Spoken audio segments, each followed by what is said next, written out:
Coming up on Mountain News at 6, a man accused of killing a 15-year-old in Rowan County appears in court. And one Eastern Kentucky woman affected by the flood 3 years ago reflects on the journey since that time. Highs today were in the 80s and 90s. We'll continue that trend for tomorrow, but relief is on the way. Details coming up. Dedicated to Eastern and Southern Kentucky, this is WYMT Mountain News at 6. The man charged with killing a 15-year-old boy in Rowan County was in court today. Gildardo Martinez is charged with murder in the shooting death of Louis Joshan Nunez Lopez.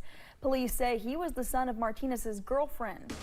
Martinez is also charged with assault, attempted rape, and fleeing and evading police.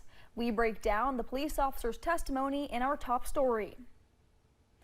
Moorhead Police Detective Steve Justice says Lopez's mother told police the suspect, Gildardo Martinez, was at a bar before the shooting, so his intoxication level was a topic of discussion within the hearing. Lopez's 12-year-old sister was also shot.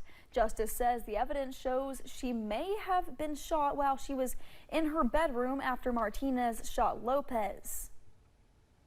According to UK, she has an injury to her cheek, her neck, and her backside area.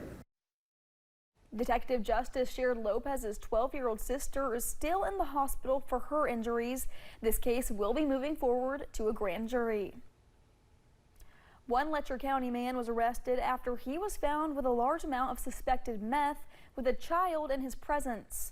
Last Friday, state police went to a home in the Isom community after obtaining a search warrant. When they went to the home Billy Sturgill was in, troopers say they also found suspected cocaine, marijuana, and scales. They say Sturgill was also a convicted felon.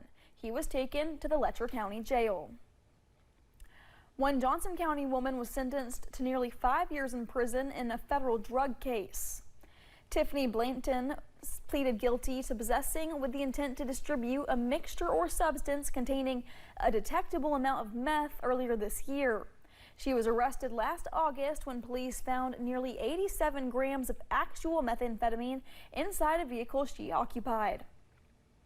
One Laurel County man was sentenced to 13 years in prison for the conspiracy of trafficking meth. According to Brandon Bussell's plea agreement, Bussell and an associate developed access to sources from who they obtained meth between December of 2023 and March of last year. On one occasion, Bussell crashed after attempting to deliver a meth mixture on his way to Laurel County. Police found more than a kilogram of the meth mixture, along with a loaded firearm, scales, and cash. One Rockcastle County woman is facing charges after police found drugs on her during a traffic stop. Police in Laurel County pulled Lori Lee Smith over last weekend between I-75 and Kentucky 909. When police approached Smith, they say she was driving a silver Nissan Rogue and was found under the influence with suspected fentanyl and oxycodone. She was taken to the Laurel County Correctional Center.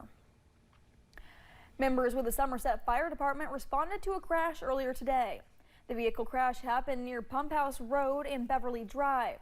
Crews say they were able to free a patient who had been entrapped. 2 patients were taken to the hospital. Their conditions are not known. With temperatures reaching near triple digits, the heat continues to impact folks region-wide. First Alert meteorologist Eric Dean has our first look at the forecast and breaks down when we might see some relief. Eric.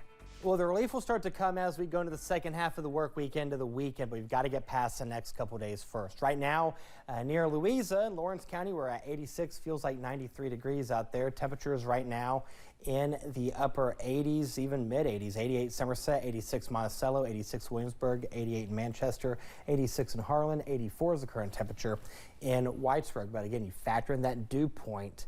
This is what it feels like out there. Look at Somerset, we're at the century mark, 101 in Monticello, 99 in Manchester, 93 Hazard, 92 in Whitesburg. Now, the heat advisory is still in effect until tomorrow night at 8 p.m. You can see it scrolling down there on the bottom of the screen. Lawrence County, Wayne County, West Virginia, extreme heat warning is in effect until tomorrow as well.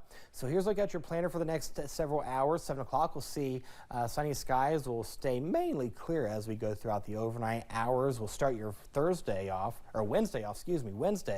with a little bit of sun cloud cover. Now the question is, when's this relief going to take place? Details on the first alert forecast coming up in a few minutes. Caroline. All right, Eric, thank you. As we remember the lives lost during the July 2022 flood, we also remember and honor those who have struggled daily picking up the pieces since the tragedy. WYMT's McKinley Galandrino sat down and spoke with Letcher County native Sharon Howard to see where she is now 3 years later. It's an experience you have to experience yourself to know just how deep that goes. It makes you realize what's important in life and what isn't important, and it makes you appreciate what you have. Sharon Howard moved into her brand new home approximately 3 months ago, just in time to reflect on the 3-year flood anniversary that swept away her Letcher County home and business. I just thank God every day. I've got a home, a nice home. It's not as big as mine was, but it's fine for me. A home gifted by Homes Incorporated, partially furnished, and most importantly, safe from floodplains. Now, if I flood, there won't be no Kentucky. They have got me up here so high. Still, as she enjoys her new, secure home, memories of that one July remain vivid. Every time it rains, you worry. You worry that your family's okay, that your neighbors are all right. Every time it rains, it's a nightmare, and you can't keep from remembering. Despite it all, Sharon leaves her faith in God's hands. I'm hoping, I don't know how, but God made a way for this, He'll make a way for that. I'll get the roof fixed and get that store going again. I know I'm 78 years old, but that store meant a lot to me. The house could be replaced. The memories in that store can't. Grateful for where she is today and optimistic about the road ahead. In Letcher County, McKinley Calandrino, WYMT Mountain News. Sharon says although she misses her old neighbors and neighborhood, she is eternally grateful for her new home and to share new memories with her new neighbors. While many places are well into recovery efforts after the historic flooding, first responders tell us they still remember some of the faces from within the waters. Chief John May and his crews with Wolfe County Search and Rescue recount some of the chilling sights they saw during the response. One face sticks with him forever. Vanessa Baker was the only person left unaccounted for. He says even a year later, they continued to search the area. We covered 21 miles of the North Fork of the Kentucky River, plus Troublesome Creek, trying to locate Miss Baker for a family to get some closure. I mean, you want to bring everyone home, but with a flood like that, sometimes it's just not possible.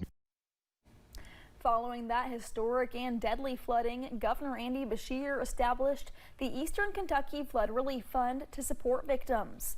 It raised more than $13 million and covered funeral costs, property damage repairs, and new higher ground communities for Eastern Kentuckians. Now here's a look at live pinpoint Doppler radar right now, seeing a few little splash and dash showers throughout Eastern Kentucky. Now we are going to keep that temperature in the 90s for tomorrow, but relief is on the way. Details coming up. And as students prepare to head back to the classroom, parents, experts are asking for your help preparing students to stop the spread of germs.